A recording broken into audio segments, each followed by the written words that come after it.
Grain growers in Western Australia have produced record crops in the past 2 seasons. But the 17 million hectare wheat belt is becoming known for something negative: the march of dryland salinity.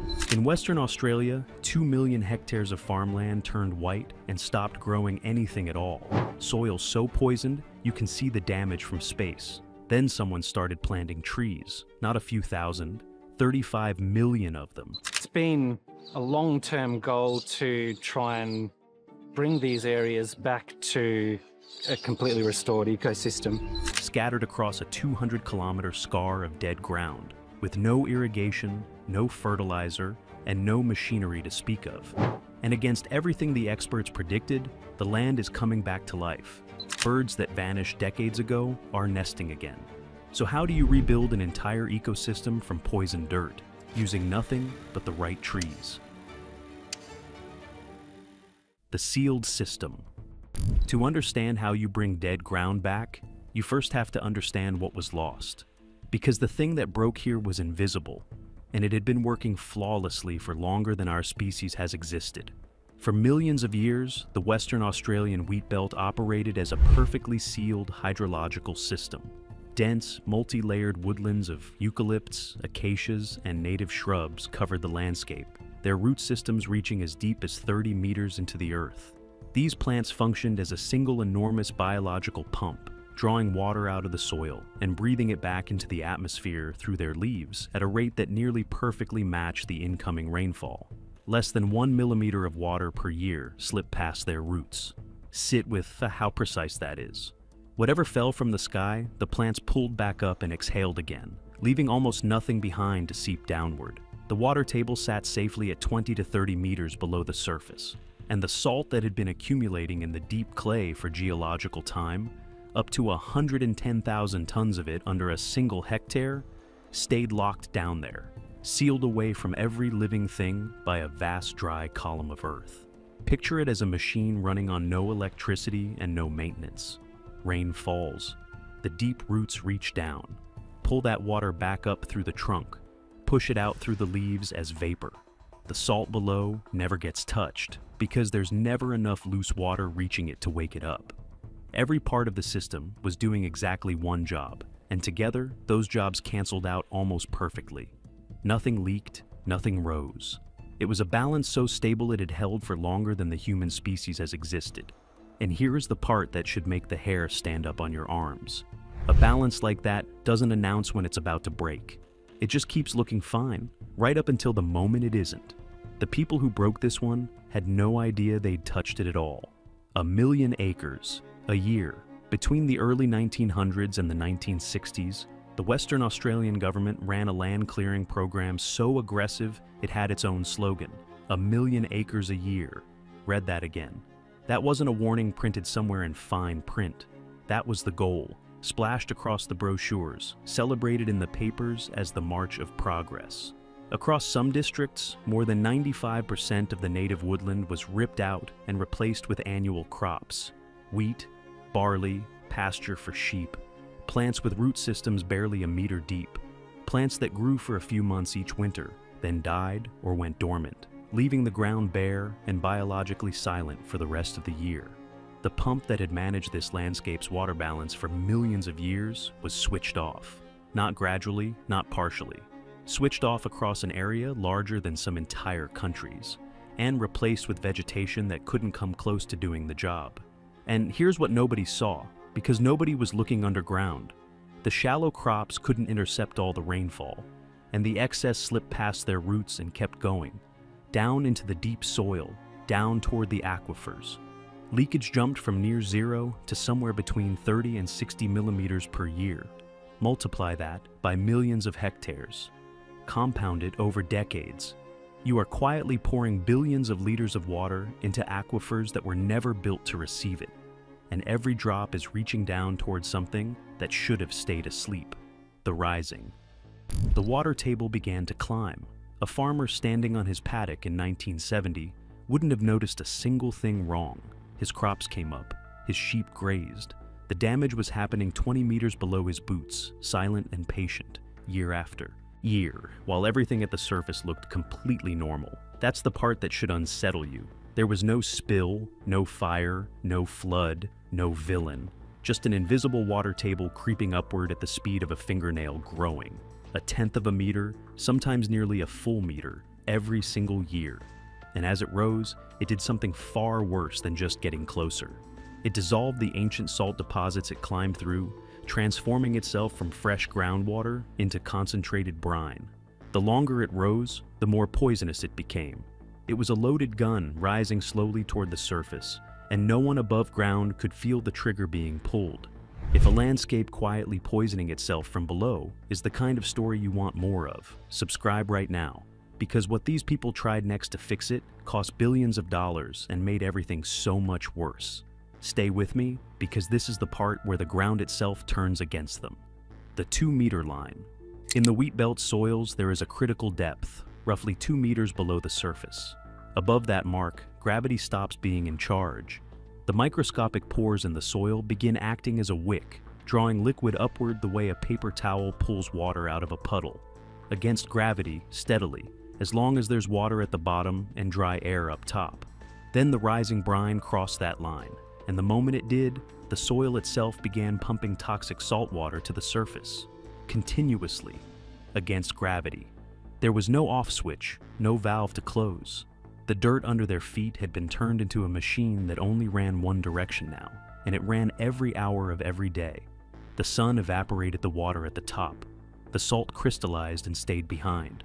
White, blinding crusts spread across paddock after paddock. The land had become a pump again, but this time it was pumping poison up instead of pulling water down, and there was not a single person alive who knew how to turn it off. The creep. And there was nothing subtle about this stage. Farmers watched it happen in real time. Ground that grew wheat last season refused to grow anything this season. Fences corroded, dams turned cloudy and dead. The pale crust spread outward from the low points a little further every year, swallowing good land at its edges. The locals had a name for it. They called it the creep. The salt killed whatever vegetation still clung to those margins, which eliminated the last of the transpiration that had been slowing the water table's rise. So, more water reached the aquifers. The table climbed faster. More salt reached the surface. More plants died. The system locked itself into a self-reinforcing spiral where each year's damage fed directly into the next year's. And the sodium wasn't only poisoning the plants, it was attacking the clay structure of the soil itself, collapsing the particles into an impermeable hardpan. The soil wasn't just being contaminated, it was being structurally dismantled, turned into something closer to concrete than earth. By the early 2000s, nearly 2 million hectares had been consumed. Projections showed up to 5 million at risk. 850 endemic species faced extinction. The Avon River alone was carrying 1.5 million tons of dissolved salt into the ocean every single year. Roads were corroding from underneath. Building foundations were crumbling as the salt wicked up through the concrete.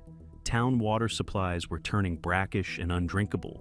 This was, by area, the largest environmental disaster in Australian history, and almost nobody outside the country had ever heard of it. The people who lived there were watching their land die in slow motion, and the rescue that was coming would turn out to be worse than the disease. The first fix fails.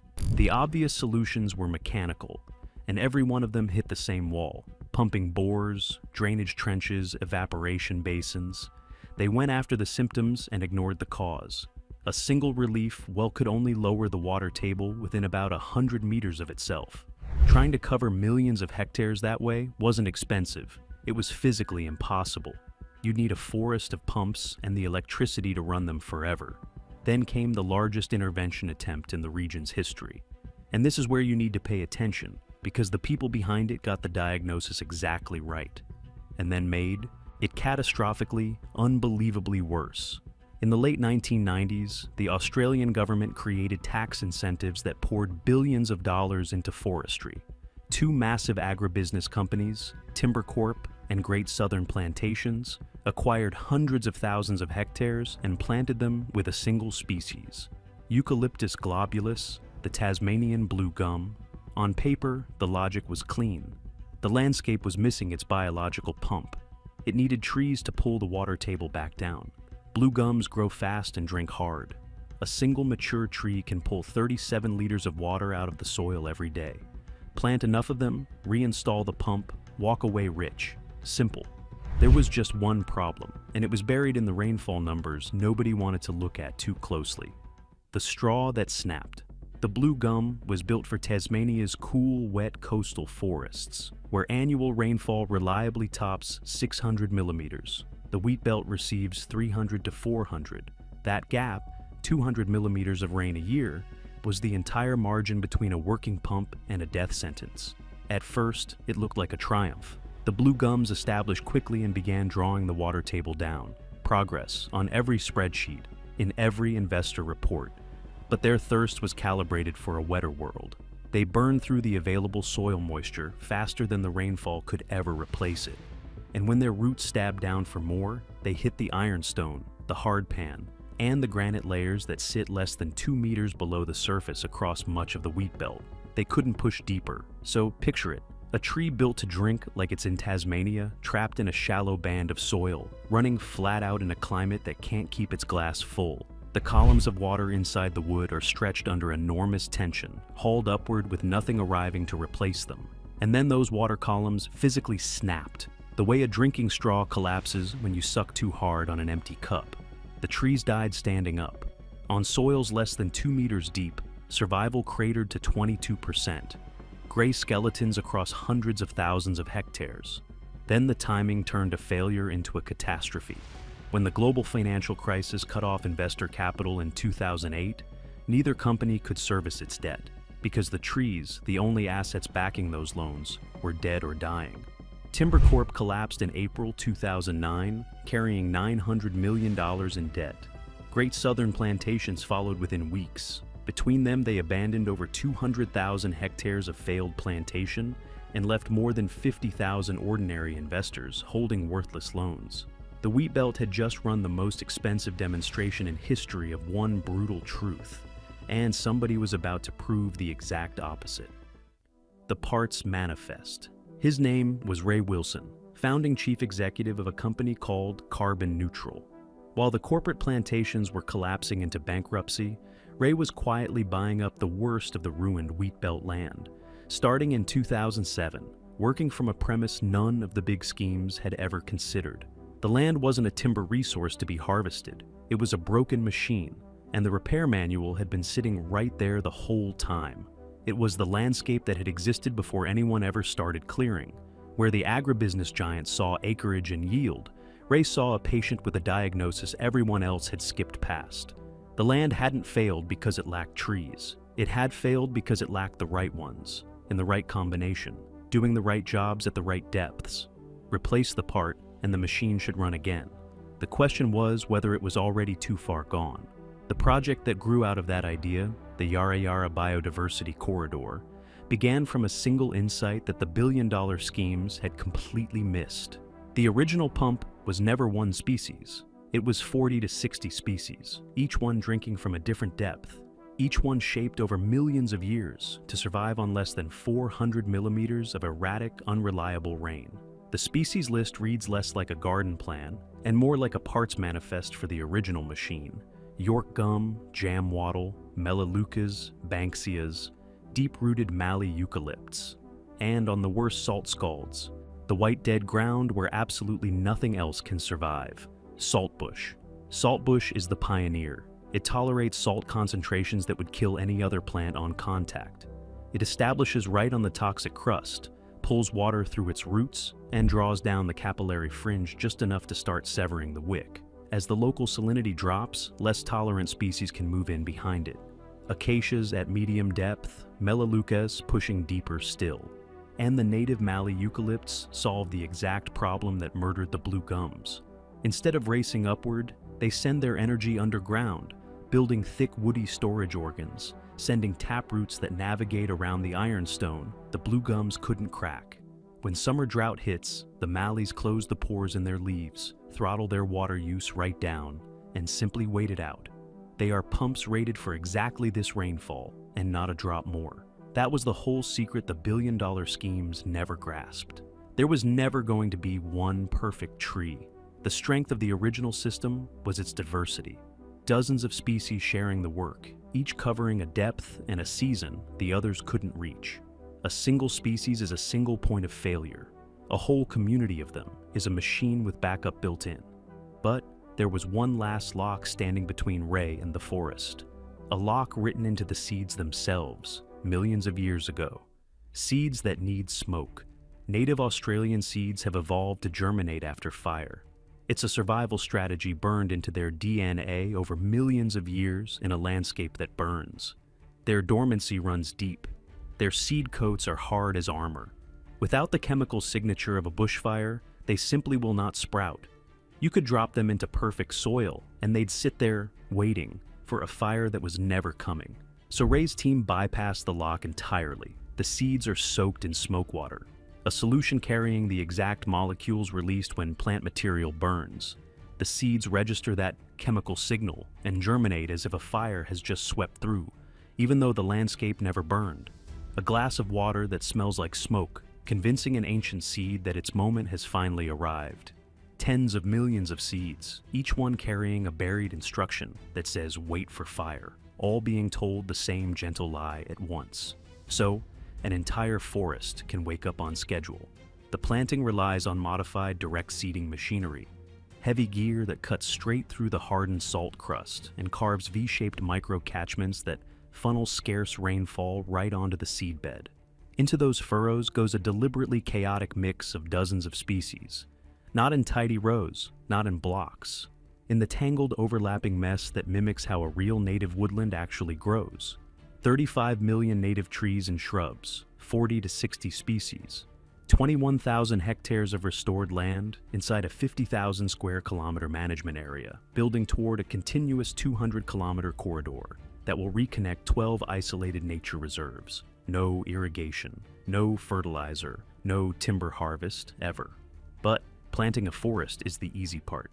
The terrifying question, the one Ray couldn't answer for years, was whether the ground would let any of it live. The money that rewards patience. Here's the part that quietly changed everything. The whole operation is funded through the voluntary carbon market. The Yarra Yarra Biodiversity Corridor was the first project in Australia to achieve gold standard certification, selling verified carbon credits to corporate buyers who need to offset their emissions. Think about what that does. The financial model that destroyed Timbercorp rewarded speed, fast timber, harvested and sold as quickly as possible.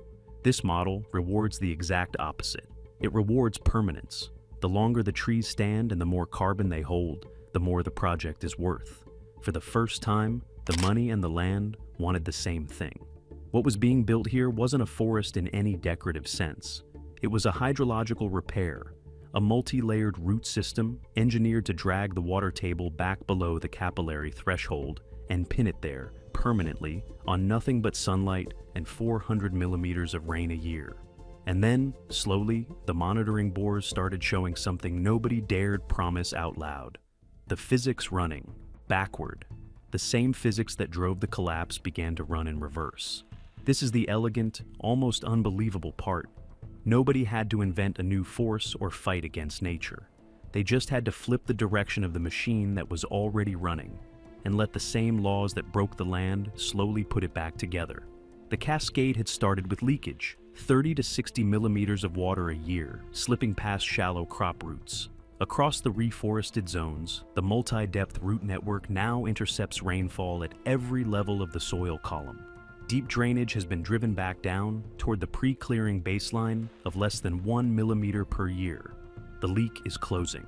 The cascade's next stage had been a rising water table. In the monitored reforested sites, the water table has dropped by 1 to 2 meters, and that single measurement is the mechanical hinge of the entire recovery.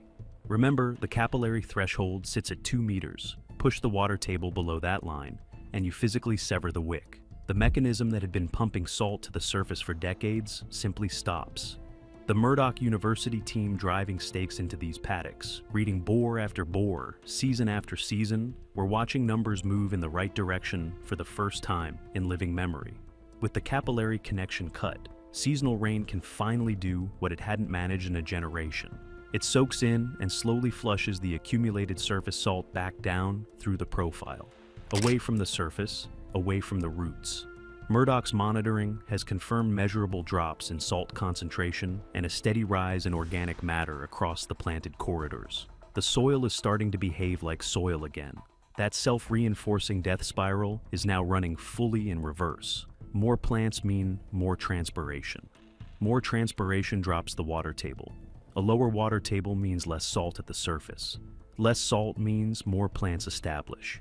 Each year, the system compounds its own recovery instead of its own destruction. But the numbers, as good as they were, weren't the moment the team knew it had truly worked. That came walking in on 4 legs. The animals nobody expected. The most convincing evidence didn't come from a boar or a soil sample. It came back on its own, flying and walking in from somewhere no one expected. You can fake a number on a spreadsheet. You cannot fake an animal choosing to live somewhere.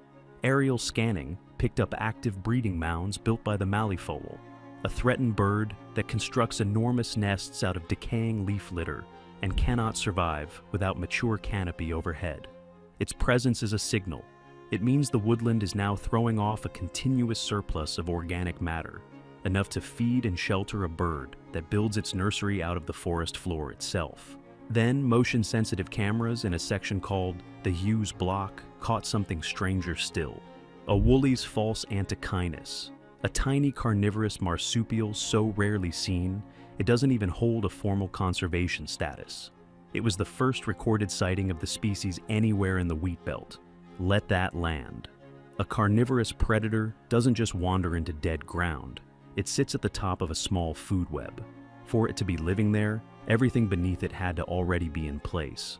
Soil microbes, insects and invertebrates, small reptiles. The entire pyramid had been quietly rebuilt from the dirt up. And the predator showing up was the receipt, the ledger. The numbers tell the same story in a colder language. The corridor has now locked away over 1 million tons of carbon dioxide equivalent. Independent valuation puts the biodiversity and environmental co-benefits at up to $63 million. More than $8 million has flowed into over 140 local businesses, generating over 200 jobs in a region that had been bleeding both for decades. 35 million seeds, soaked in water that smells like smoke, scattered into furrows cut across poisoned ground. No pumps, no pipelines, no desalination plants. The same rainfall that was destroying this landscape 1 generation ago is now powering its recovery because the right roots are finally back in the ground to catch it.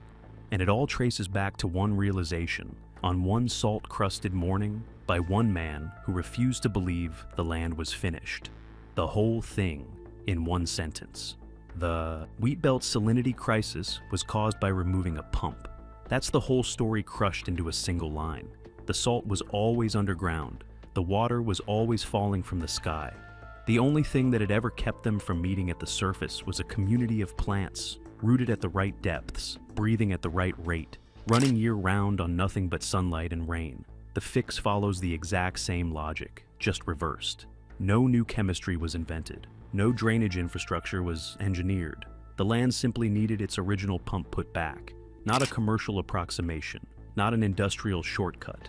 The exact species at the exact root depths, calibrated to the exact rainfall the sky actually delivers. The largest environmental disaster in Australian history is being undone, hectare by hectare, by reading the instructions the land had written for itself millions of years before anyone showed up to ignore them. There were no heroics in it, no miracle compound, no machine that hadn't existed before. There was only the humility to stop imposing a solution and instead study the one the landscape had already perfected. And the most advanced piece of technology across this entire 200-kilometer corridor is, and always was, a seed. If a landscape this broken can be hauled back to life with nothing but the right seeds and a little patience, what does that say about every other place we've written off as beyond saving? Drop a comment and tell me which ruined landscape you think we should bring back next.